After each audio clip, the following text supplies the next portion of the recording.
Pinot Noir is a thick skin, high acidity, low to medium tannin, with red fruits like strawberry, raspberry, and red cherry. The main thing to know about this grape is that it grows in cool to moderate climates. And in the best places, you can get flavors like mushroom and forest floor. It's grown all over the world. The primary place it's grown is in France, and within France, Burgundy, and within Burgundy, Côte d'Or. Côte d'Or is broken up into two sections. Côte de Nuit and Côte de Beaune. Then within those sections, there's villages: Greve-Chambertin, Nuit Saint George, Beaune is in Côte de Beaune, and Pommard is in Côte de Beaune. France lies close to the 30-degree latitude, so it's cooler. It's of some of the coolest regions of grape growing regions. However, in Côte d'Or, some of the really high steep slopes allow for the sunshine to warm up those grapes enough for them to be able to, what's the word, John? Yeah, they have to. Yeah. You are sunlight, so they're warmer. Yeah, they're warm enough to ripen is the word I'm looking for. Okay. So main region is Burgundy, is where Pinot Noir grows. Pinot Noir also grows in some warmer climate areas like California. But the reason why in California, the areas that it grows well in California are areas that are moderated with cool ocean breezes and fog, like Sonoma and Los Carneros, because the ocean, the Pacific Ocean cool breezes come in and they sit right here in this Bay Area, creating fog right at Los Carneros, some of the best Pinot Noirs in the United States, and cooling and moderating the temperatures there. We've also got great Pinot Noirs in Santa Barbara County because we have cool northern currents as well as cool currents going north and currents going west. Cool currents moderating Santa Barbara in California. Okay, some other region that grows really well is in Chile.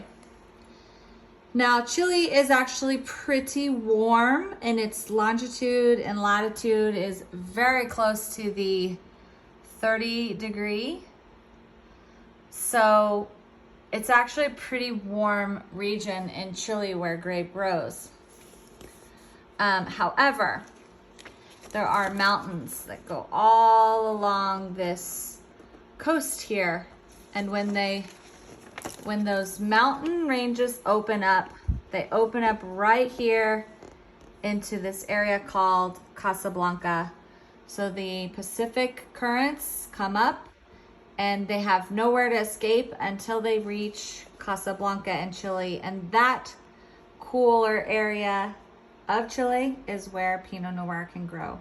Otherwise, the rest of the country is a little too warm where the grapes grow in Chile.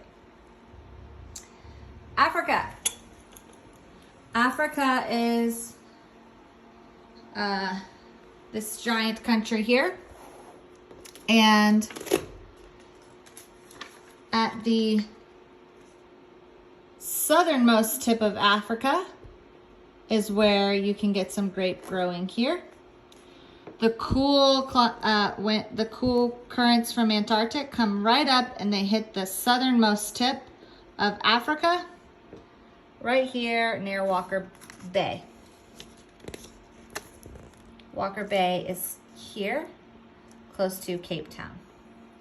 So that's why you can get Pinot Noir in this country.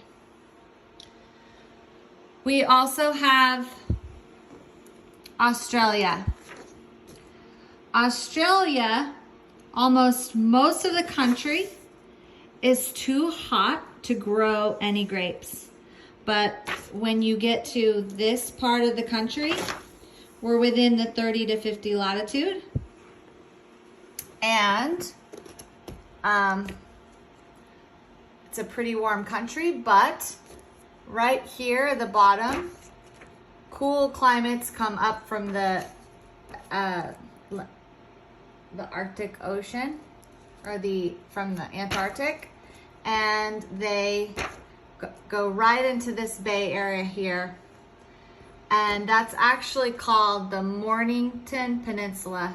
So we get Pinot Noir in Mornington Peninsula, and also right next to it, Yarra Valley.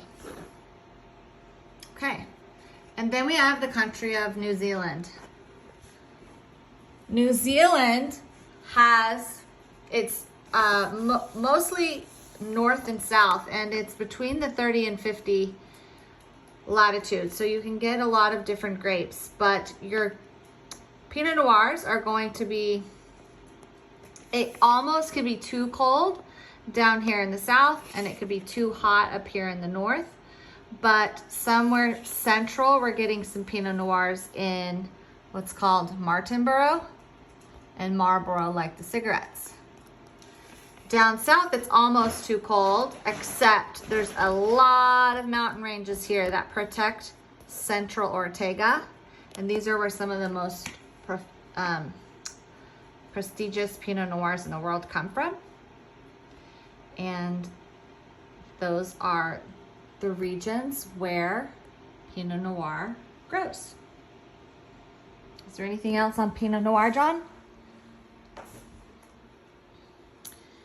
The last little bits about Pinot Noir is, the main part is the Burgundy. In Burgundy, there's a hierarchy.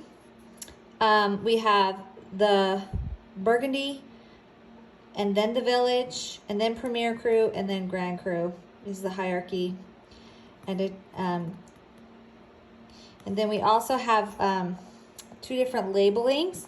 You can have a protected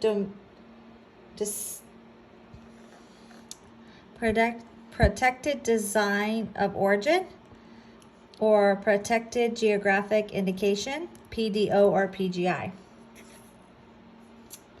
PDO is the stricter, PGI is the larger areas, more relaxed